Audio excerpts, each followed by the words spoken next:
A lot of people have said to me, what do you think about these 3 days of darkness, George? I had a experience once where my kids were only young, but then I saw my kids much older, and we were looking out the window and it was dark, and it was meant to be daylight. Now, the house that I experienced that vision in, or that experience in, I no longer live there. So I kind of been thinking, maybe I'm not going to have that experience. But in the last few days, after having a look at footage of Nibiru and the way it's coming in and its path, if it does come between the Earth and the Sun, then it will block out the Sun. And that could be the cause of 3 days of darkness. Some people will say because the Earth's going to stop in its rotation and go the other way. I don't resonate with that at all. That to me is just, yeah, I don't feel it from that at all. I don't. Maybe I'm wrong, but I absolutely do not feel that happening. If it's going to happen for me, it'll be because this object will get between the Earth and the Sun.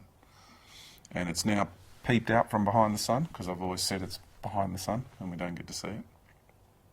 And there's actual pictures that exist now of this object, and it's big.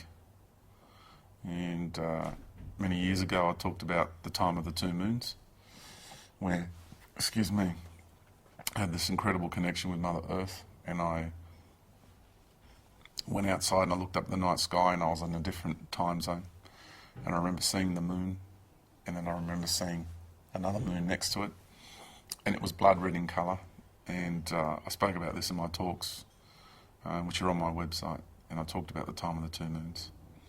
And this thing was a little bit bigger than we see our moon in the sky. It was bigger, and I knew that was Nibiru, and I knew that was much, much further out, not as close to the Earth as the moon. And because it was much, much further out, it ended up looking about roughly the same size as the moon, because it's a much bigger object and it's further out.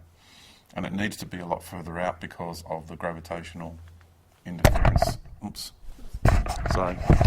The gravitational interferences with the planetary gravitational fields and its gravitational field and the gravitational field from the Sun. So what I experienced back then, I always knew would come to pass. That's why I spoke about it back then, and I haven't been speaking about it of late, in the last, say, 12 months. But now that these images have appeared, I feel it's time to start speaking about that again. Yeah, and you have the 2012 scenario happening, which created a lot of fear. So what I want to share with people is there's a lot of these TV programs that serve 2 purposes, and movies, because we're in duality, so they're serving 2 purposes. One of them is to make people aware of what's coming, and another one is to program people into fear and manipulate the mindsets of people. So I'm in a place now where I can see these movies and not get programmed. I take out of movies what I want to take, and I can see all the different levels of programming that take place in anything that I see.